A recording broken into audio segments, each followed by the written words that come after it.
大家好，欢迎来到独处咖啡屋，我是易彩，和你一起了解生活，享受美好的独处时光。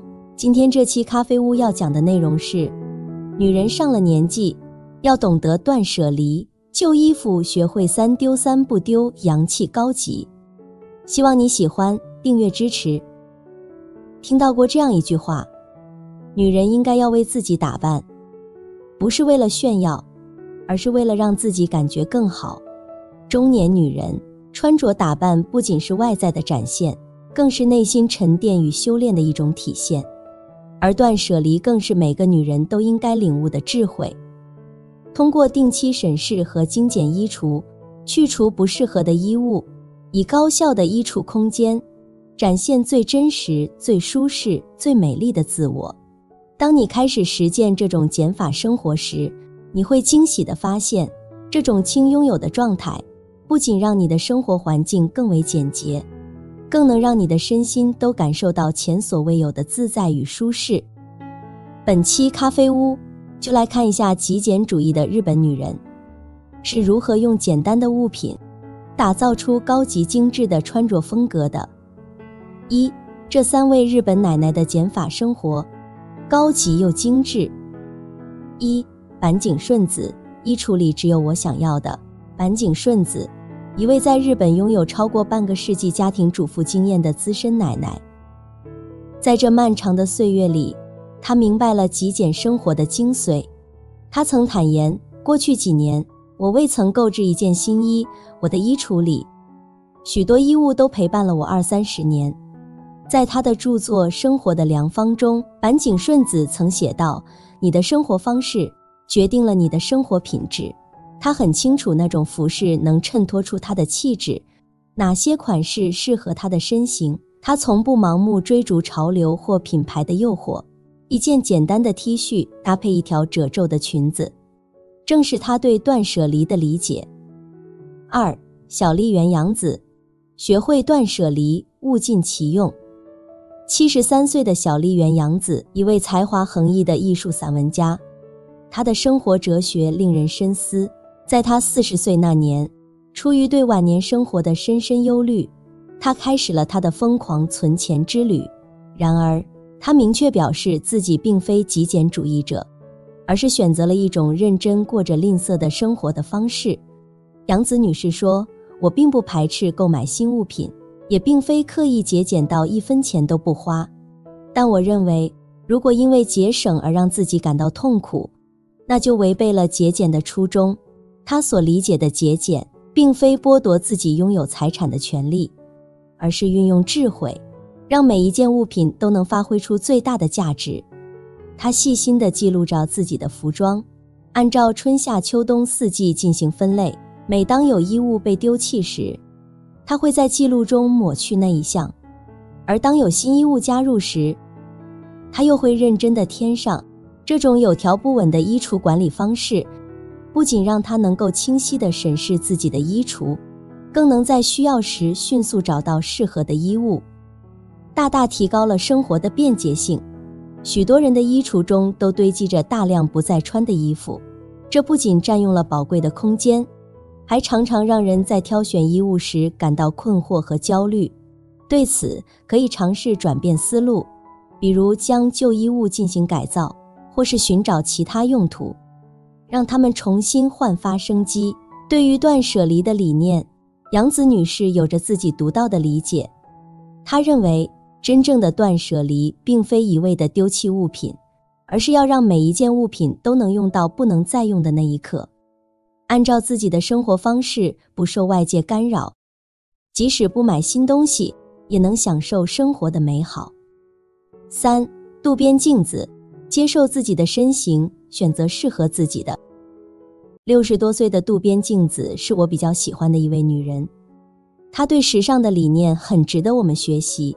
身高仅有153厘米的她，从未因自己的身高而自卑或抱怨，反而以坦然的心态接受，并从中寻找到了属于自己的独特穿衣风格。正如渡边镜子所言，我坚信，最重要的是要真实地了解自己的身体形态，而不是试图去否认或欺骗它。这种深刻的认识，让她在时尚的道路上走得更为坚定和从容。在穿着方面，渡边静子始终坚持根据自己的身形选择服装，她深知适合自己的才是最好的。同时，她也会每年为自己添置1-2件新的衣物，为固定的风格注入一丝新的活力与变化。这种恰到好处的变化，既不会让人感到突兀，又能让人眼前一亮。可见，断舍离并非简单的丢弃，而是一种面向生活的积极态度。通过对自己以及物品的深入判断，实现化繁为简的生活状态，让自己的生活变得更加轻盈自在。这种不自耗的生活方式，对于中年女人来说，无疑是一种值得学习的智慧。2，女人要懂得断舍离，也要学会3丢3不丢。咖啡屋总结了关于中年女人服装断舍离的3丢3不丢，希望对你有帮助。1，丢掉宽松或紧身的，留下合身的。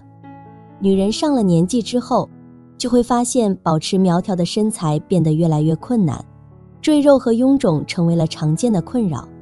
在挑选衣物时，如果选择过于修身或宽松的款式，往往容易暴露身材的不足，甚至给人一种邋遢的感觉。对于中年女人而言，在服装的选择上，合身版型变得尤为重要。以下是3个关键的挑选要点。首先，版型要适中，既不过于紧绷，也不过于宽松。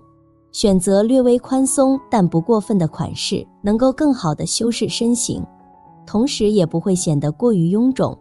其次，款式要简约而具有线条感，线条流畅、轮廓清晰的服装能够更好地展现女人的身姿，增添整体的气质和魅力。最后，设计上要追求简洁大方，避免过于复杂繁琐的设计，选择简约的基础款式，通过巧妙的搭配，同样能够营造出时尚精致的效果。2，丢掉起球变形的，选择有品质的。都说20岁拼数量，30岁拼质量，深以为然。品质好的衣服不仅穿着舒服，还能展现出我们的气质和品味。好品质的衣服穿着效果更好，也能穿得更久。相反，如果一件衣服容易起球或者变形，那不仅看起来不时尚，就会让我们的整体形象打折扣，给别人留下不好的印象。当然，如果已经有了这样的衣服，我们也不必急着扔掉，在穿之前可以用起毛器或者熨烫机稍微打理一下，让它们看起来更整洁。但最好的办法还是在购买衣服的时候，就尽量挑选那些品质稍微好一点的，这样既能省钱，又能让我们穿得更自信、更有气质。3，丢掉颜色杂乱、明艳的，留下经典耐看的。最后，对于女人来说，颜色的选择也非常重要，尤其对于中年女人，尽管鲜艳的色调能提亮肤色或展现时尚感，但过于艳丽或花哨的色彩往往难以驾驭，还可能对气质产生挑战，一不小心就可能显得俗气或显老。对于中年女人，在选择颜色时有一个关键的小窍门，那就是选那些让眼睛感到舒适，一眼望去就明亮但又不张扬的色彩。这样的色彩虽然引人注目，但实际上并不易驾驭，且可能不太适合日常穿着。在色彩的选择上，咖啡屋推荐以下3类。首先是基础且简约的黑白灰系列，它们既经典又百搭。其次是颜色百搭的大地色系，比如棕色、卡其色、杏色等，这些色彩既温暖又富有质感。最后是低调简约的低饱和度色系，如莫兰迪色、浅蓝色、淡黄色、茱萸粉等。这些色彩既温柔又易于搭配，这些颜色选择足以满足我们日常穿搭的需求。3、精致与时髦的穿搭，这几点才是关键。要点1，学会一一多穿。基础的款式并不意味着缺乏魅力或创意，相反，通过巧妙的搭配，我们可以使这些简约的服装焕发出不同的光彩，一衣多穿，正是实现这一目标的有效方式。我们可以利用服装的多样性和灵活性，创造出多种时尚效果，将每一件服装的价值最大化。在日常生活中，我们可以尝试多种一衣多穿的方式，如叠穿、搭配不同风格的单品，或者增加配饰等，以展现个人的独特品味和风格。要点2，注意色彩搭配。在选定基础款服装之后，我们可以巧妙地运用色彩搭配技巧，为着装增添独特的魅力。比如，可以尝试同色系或顺色搭配，让整体色调和谐统一，或是运用色彩呼应的方式，在深浅不同的色彩间或细节上形成对比，使整体着装更具层次感与时尚感。这样的色彩运用无疑会使你的穿着更加引人注目。要点3，利用细节精致。在塑造个人穿搭风格时，我们应当注重细节之美的运用，以此来升华整体造型的精致度。举例来说，选择一款与自身气质相契合的发型，并悉心打理，将使我们展现出最佳的精神风貌。再者，巧妙地利用各类配饰作为点缀，不仅能为着装增添细节之美，更能提升整体的衣着品味。行走于世间，就像是做数学题，不仅仅要学会加法，累积财富、经验，有更多的收获，还要学会减法，清空一些负重，脚步才会轻快。庄子说：夫道不欲杂，杂则多，多则扰，扰则忧，忧而不救。真正好命的女人，除了衣服上的断舍离，还懂得高级的断舍离。1，对负面情绪断舍离是一种能力。柏拉图说，决定一个人心情的，不是在于环境，而在于心境。人的一切都和心境有很大的关联。当女人无法妥善管理情绪时，生活的和谐节奏便会被打乱，使得一切变得杂乱无章，日子因此陷入困境。因此，我们要为自己设置一个缓冲地带，才能在生气、愤怒时，及时关上情绪阀门，恢复冷静，稳住了情绪，遇事才能见招拆招，游刃有余。作家李小艺年轻时曾有过这样一段经历：一天逛街后，满心欢喜地回到家门口时，却发现门锁出了故障，怎么都打不开。疲惫与焦虑交织，无助又迷茫，不禁泪流满面。他试图冷静下来，但疲惫的身体和焦虑的心情让他难以自控。于是他拨通了男友的电话，期望得到一些安慰。然而男友那边有些忙碌，话语间带着一丝不耐烦。本就心情不佳的李小艺，情绪瞬间被点燃，两人在电话中发生了激烈的争执。挂断电话后，深夜的寂静让他的心情更加沉重。他无奈地在附近的酒店找到了一间房间，暂时安顿下来。在空荡的房间里，他逐渐冷静下来，开始理智地思考问题。他回想起之前是否有备用钥匙，或者是否可以找家政阿姨帮忙，但考虑到时间已晚且自己身处外地，这些方案似乎都不太可行。最后，他决定在网上预约开锁服务，希望能尽快解决这个问题。第二天早上，开锁师傅准时到达，经过简单的操作后，门锁很快就修好了。托夫勒说，记忆就像一只钱夹，装的太多就会合不上，里面的东西还会全部掉出来。在人生旅途中，得与失皆为常态。对于无法挽回的事，我们应当学会放下，让心灵得以释然。若负面情绪长期盘踞脑海，最终只会受其所累，使生活逐渐步入下坡。面对失败与挫折，过多的沉思并无益处，不如重新出发，再次尝试。不必为过去的遗憾叹息，更不必深陷其中。寻求同情，我们需要清除内心的负面情绪，为自己营造一个清静的世界。无论得失，都已成过往，唯有放下，继续前行，方能找到出路。女人无论何时都请保持心境的平和，学会调整心态，时常清空内心的杂念。只有拥有整理人生的智慧，我们才能活出更加精彩的自己。2. 情商高的女人懂得对交际断舍离。在这世间，真正情商高的女人懂得对无效社交进行断舍离。前2天，月红的闺蜜问她知不知道，他们以前的一个男同事已经晋升为县上某小学的副校长，而他的年龄还未满40岁。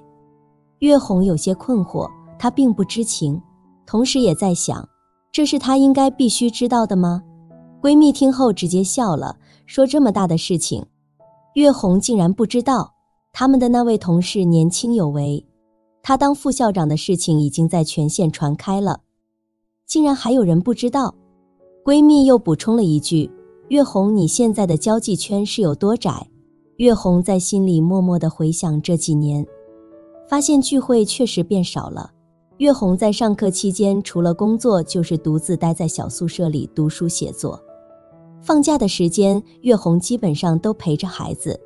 月红觉得这样的生活并不影响她，相反，自从1年多以前她开始读书写作之后，她发现自己的认知得到了提升，眼界也更加开阔了。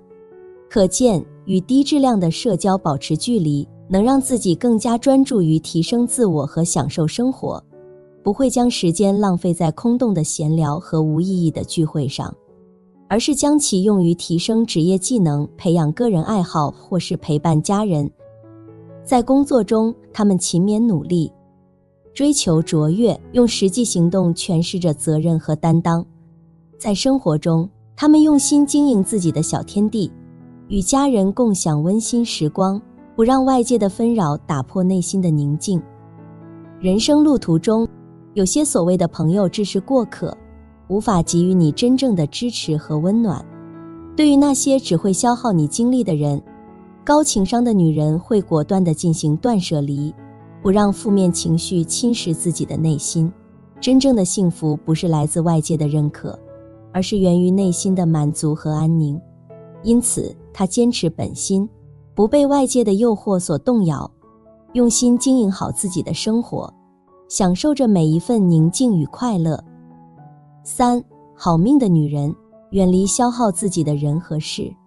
一个女人懂得断舍离，选择远离那些削弱自己能量的人和事，她的生活将充满更多的喜悦和满足。在人生的旅途中，我们不可避免地会遇到那些消耗我们精力的人。然而关键在于，有些女人并未学会拒绝，因此不断被他人榨取，最终导致心灵与精神的疲惫不堪。人生的真谛在于活出真实的自我，坚守自己的价值和追求。真正幸福的女人，她们懂得拒绝的艺术，能明智地避开那些消耗自己的人和事，坚守自己独特的生活方式和梦想。2015年，电视剧《琅琊榜》一经播出，初始时并未激起太多波澜，然而随着剧情的推进，其口碑逐渐攀升，最终掀起了一股全民观看的狂潮。网络上关于该剧的解读和讨论层出不穷，豆瓣上更有高达67万人给出了 9.4 的赞誉。凭借这部剧，主角胡歌获得多项视帝大奖，一众配角在大众面前刷足了存在感，制片人和导演也拿奖拿到手软。然而在这波热潮与荣誉的背后，我们似乎忽视了一个关键人物，编剧海燕。作为该剧的原著作者，海燕为《琅琊榜》的诞生提供了基础与灵魂，可以说没有她就没有这部作品。然而《琅琊榜》走红后，网络上关于海燕的资料却寥寥无几，她的身影也鲜少出现在公众视野中。在《琅琊榜》开播前的点映会上，海燕低调现身，却选择坐在后排默默观看。点映会结束后，面对媒体的采访邀请，她婉言谢绝，甚至未留下一张照片。即便在剧集播出期间，记者多次尝试联系她进行采访，也都被她婉拒。琅琊榜》图书上市后，出版社盛情邀请他参与签售会，但海燕依然选择了婉拒，并明确表示不接受任何媒体采访。出版社的内容总监何雅娟虽与海燕未曾谋面，但两人通过微信和电话保持着密切的联系。何雅娟透露，海燕是一个崇尚自由、热爱旅行的人，同时也是个十分孝顺的子女，经常在微信上分享与母亲共度的美好时光。她表示，海燕的生活被旅行、创作和陪伴家人所填满，过得充实而满足。面对突如其来的荣誉和赞誉，海燕选择低调接受，却不愿过多的曝光在公众视野中。她深知过多的采访和邀约会打乱她的生活节奏，分散她的注意力，让她无法专注于自己真正热爱的事情。因此，她选择保持一份宁静和专注，继续过好自己的生活。《断舍离》这本书中写道，断绝不需要的东西，舍去多余的废物，脱离对物品的执着。女人在与他人相处时，无需过度迎合和付出。若察觉某人正在不断消耗你的能量和精力，请勇敢地学会放手。任何消耗你的因素，都是你人生道路上前进的绊脚石。对于那些不予回应的人，无需再倾注心血。记住，只有舍弃才能得到。理解并实践这一道理的女人，将会迎来更为美好的人生旅程。女人，学会断舍离，远离那些消耗你的人，或许在转身之间，你将迎来一个更加明亮、充满希望的未来。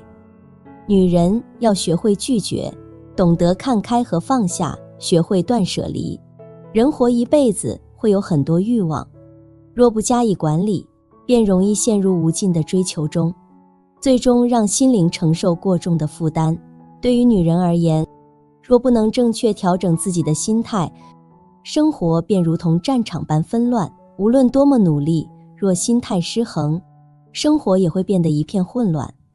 未来，请学会远离那些消耗你能量的人和事，不参加无意义的聚会，不将时间浪费在迎合不同圈子的应酬上，以免让自己被过多的负面情绪所侵蚀。保持内心的平和与宁静，明确自己的目标和追求，然后坚定地去实现它们。若心中有梦想，就勇敢地捍卫它。学会断舍离，舍去消耗你的人和事，生活会变得更加简单。好了，这期咖啡屋到此就分享完了。如果内容对你有所帮助，或者看后有所醒悟，麻烦你订阅和分享给身边的朋友。欢迎留言和投稿，在咖啡屋与我们一起学习别人的最好，遇见更好的自己。我们下期节目见。